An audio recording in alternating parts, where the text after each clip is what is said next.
इस वक्त आप आराम से बैठकर इस वीडियो को देख रहे हैं, मगर मैं आपको कहूं, आज जिस जगह पर आप अभी बैठे हो वो जमीन आज से करोड़ों साल पहले 8,500 डिग्री के तापमान से उबल रही थी, या जिस जगह पर आप बैठे हैं वो जगह लाखों सालों तक बर्फ से ढकी हुई थी।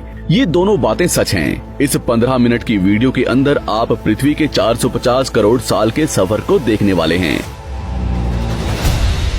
जिस जगह आज हमारा सौरमंडल है, वहाँ विभिन्न प्रकार की गैस और धूल के बादल हुआ करते थे। वैज्ञानिकों के मुताबिक इन धूल के बादलों से दूर एक तारा हुआ करता था। वक्त के साथ साथ उस तारे की ऊर्जा कम होने लगी, जिसके कारण उसके अंदर एक विशाल विस्फोट हुआ।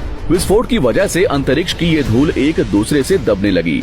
इस दौरान बादलों में स्थित धूल के कण दबाव और गर्मी के कारण बड़े उल्कापिंड और पत्थरों में परिवर्तित हो चुके थे, और इसी दबाव की वजह से इन बादलों में स्थित रेडियो एक्टिव पदार्थ ने ग्रेविटी का निर्माण किया। इस ग्रेविटी के कारण बीच में हाइड्रोजन और हीलियम इकट्ठा होने लगे। बीच के इस भयंकर दबाव के कारण एक विशाल विस्फोट हुआ, और इसी विस्फोट के कारण हमारे सूरज का जन्म हुआ। अंतरिक्ष में फैले एस्टेरॉयड यानी क्षुद्र ग्रहों में भारी वजन की वजह से सूरज के करीब आकर सूरज की परिक्रमा करने लगे। धीरे धीरे इन्हीं एस्टेरॉयड में भारी टकराव हुआ, जिसके फलस्वरूप मरकरी, विनस, अर्थ और मार्स जैसे ग्रहों का निर्माण हुआ। वैज्ञानिकों के मुताबिक उस वक्त पृथ्वी और मार्स यानी मंगल ग्रह के बीच थिया नामक ग्रह सूरज की परिक्रमा किया करता था। पृथ्वी पर ग्रेविटी होने की वजह से सूरज की परिक्रमा करने वाले एस्टेरॉयड अब पृथ्वी की परिक्रमा करने लगे, और धीरे धीरे करोड़ों सालों तक ये पृथ्वी पर गिरते रहे। और ऐसी घटना हमारे पड़ोसी ग्रह थिया पर भी हो रही थी, जिसके कारण थिया पृथ्वी के और करीब आने लगा और आकर पृथ्वी से टकराया। इस भयंकर टकराव की वजह से पृथ्वी के हिस्से कणों के रूप में अंतरिक्ष में फैल गए और एक रिंग्स की तरह पृथ्वी की परिक्रमा करने लगे। इन्हीं परिक्रमा करते हुए कणों में टकराव होने लगा, जिसके कारण हमारे चांद का निर्माण हुआ। उस वक्त पृथ्वी पर सिर्फ एक ही समुद्र हुआ करता था, और वो था 1900 डिग्री सेल्सियस की तापमान पर उबलते हुए लावे का। उबल रही थी वो सारी चीजें जिसे आज आप अलग अलग नाम से जानते हैं। वक्त के साथ साथ पृथ्वी धीरे धीरे ठंडी हो रही थी, जिसके कारण पृथ्वी के भारी तत्व जैसे धातु और रेडियो एक्टिव पदार्थ पृथ्वी के केंद्र में जाकर इकट्ठा हो गए, और हल्के पदार्थ पृथ्वी की सतह पर आ गए। लाखों सालों तक पृथ्वी पर उल्कापिंडों की बरसात हुई, और इन गिरते हुए उल्कापिंडों में जमा था नमक, मिनरल्स और पानी। करोड़ों सालों तक इन उल्कापिंडों की बरसात होती रही, और धीरे धीरे पृथ्वी की ऊपरी सतह पानी से ढकने लगी। वैज्ञानिकों के मुताबिक यही वो वक्त था जब दूर गहरे पानी के अंदर निकलते ज्वालामुखियों से पहली बार सूक्ष्म जीवों का निर्माण हुआ। लाखों सालों बाद एक वक्त ऐसा आया जब पृथ्वी की पूरी सतह पानी से ढक चुकी थी। हमारी पृथ्वी के सबसे अंदर का कोर रेडियो एक्टिव पदार्थ से बने होने की वजह से हरदम गर्म होता रहता है, लेकिन जब भी पृथ्वी की ऊपरी जमीन ठंडी हो जाती है, तब पृथ्वी के अंदर की गर्मी बाहर नहीं निकल पाती, जिसके कारण ज्वालामुखियों का निर्माण होता है। और उस वक्त कुछ ऐसा ही हुआ। पानी से ढकी हुई पृथ्वी पर हजारों की तादाद में ज्वालामुखी निकलने लगे, और आने वाले लाखों सालों तक इन ज्वालामुखियों का निकलना जारी रहा, जिससे पानी के ऊपर जमीन का निर्माण हो रहा था। इस वक्त भी पृथ्वी पर वातावरण न होने की वजह से अंतरिक्ष से उल्कापिंडों की बरसात हो रही थी। आज से लगभग 300 करोड़ साल पहले पृथ्वी पर ऐसा वक्त आया जब पृथ्वी का वातावरण लगभग स्थिर होने लगा था। ज्वालामुखी निकलने धीरे हो गए थे, और पृथ्वी का एक दिन 12 घंटे का हुआ करता था।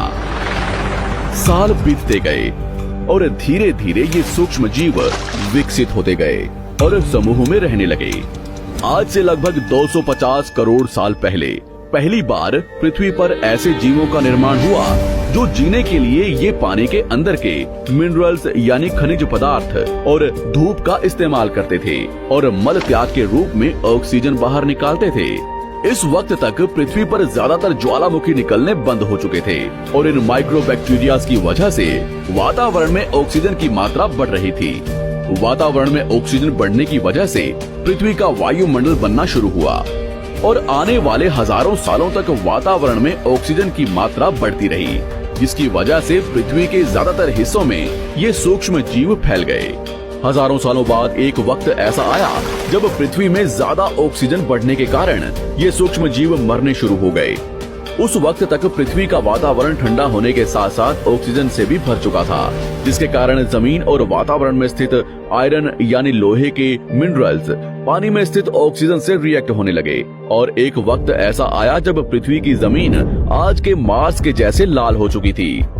वक्त बीतने के साथ साथ धरती की टेक्टोनिक प्लेट्स में दरार होने लगी, जिसके कारण पृथ्वी के अंदर का लावा जमीन की तरह कई लाखों सालों तक खुला उबलता रहा। और यही वो कारण था जिसके कारण पृथ्वी के वातावरण में कार्बन डाइऑक्साइड की मात्रा बहुत बढ़ गई और पृथ्वी पर एसिड की वर्षा शुरू हो गई।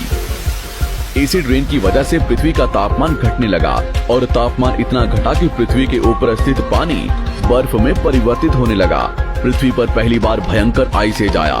इस वक्त पूरी पृथ्वी सफेद बर्फ से ढक चुकी थी। आमतौर पर जब धरती पर सूरज की किरणें गिरती हैं, तब जमीन उन किरणों को सोख लेती है, मगर क्योंकि पूरी पृथ्वी बर्फ से ढक चुकी थी और क्योंकि बर्फ सफेद और चमकीली होती है, जिसके कारण सूरज की किरणें धरती पर गिरने के बाद वापस चली जाती थी। इसी कारण से पृथ्वी कई लाखों सालों तक बर्फ से ढकी रही, मगर फिर से पृथ्वी के अंदर स्थित गर्मी ज्वालामुखी के रूप में निकलना शुरू हो गई और इन ज्वालामुखियों से निकलने वाली गर्मी ने बर्फ को पिघलाना शुरू कर दिया। इसी बीच पृथ्वी की गहराई में बचे कुछ सूक्ष्म जीव धीरे धीरे बदल रहे थे और अब वो ऑक्सीजन को अपने शरीर को बड़ा और जटिल बनाने के लिए इस्तेमाल करने लगे थे। इस बीच पानी में अलग से भी छोटे समुद्री पौधे निकलने शुरू हो चुके थे। बाहर जैसे जैसे ज्वालामुखी निकल रहे थे, वैसे वैसे वातावरण कार्बन डाइऑक्साइड की वजह से गर्म हो रहा था। वक्त के साथ साथ बर्फ तो पिघलने लगी, मगर धरती पर फिर से एसिड की वर्षा शुरू हो गई, जिसके कारण फिर पृथ्वी ठंडी होने लगी और फिर पृथ्वी की ज्यादातर सतह बर्फ से ढक गई। ऐसा बार बार कई हजारों सालों तक होता रहा और इसी कारण से अब समुद्री जीव धीरे धीरे वातावरण के हिसाब से विकसित हो रहे थे। इस बीच कई सारे जीव और समुद्री जंगल्स विलुप्त हो गए, मगर जो बच गए वो धीरे धीरे पृथ्वी के बदलते तापमान के हिसाब से ढलते गए और अब हजारों सालों बाद समुद्री पेड़ बर्फ की वजह से पूरी तरह से मरते या सूखते नहीं थे। अब सूक्ष्म जीव समुद्री जीव बन चुके थे। जब फिर से ज्वालामुखियों ने पृथ्वी की बर्फ को पिघलाना शुरू किया, तब ये समुद्री पेड़ जल्दी विकसित होकर फैल गए। धीरे धीरे वातावरण में ऑक्सीजन की मात्रा बढ़ने लगी और पृथ्वी पर होने वाली एसिड की वर्षा कम होने लगी। वातावरण में ऑक्सीजन आने की वजह से पृथ्वी की ओजोन लेयर्स मोटी होने लगी और आज से लगभग 47 करोड़ साल पहले पृथ्वी की ऊपरी सतह पर पहली बार मोसोस नामक प्लांट उगना शुरू हुआ। वक्त के साथ साथ जमीन पर अलग अलग प्रकार के पौधे और पेड़ उगना शुरू हुए। एक वक्त ऐसा आया जब जमीन के पेड़ों की लंबाई लगभग 80 से 100 फीट जितनी या आज के 5 से 6 मंजिला बिल्डिंग जितनी ऊंची हो चुकी थी। ये वो वक्त था जब समुद्री जानवर समुद्र से बाहर निकल रहे थे और जमीनी जानवरों में परिवर्तित हो रहे थे।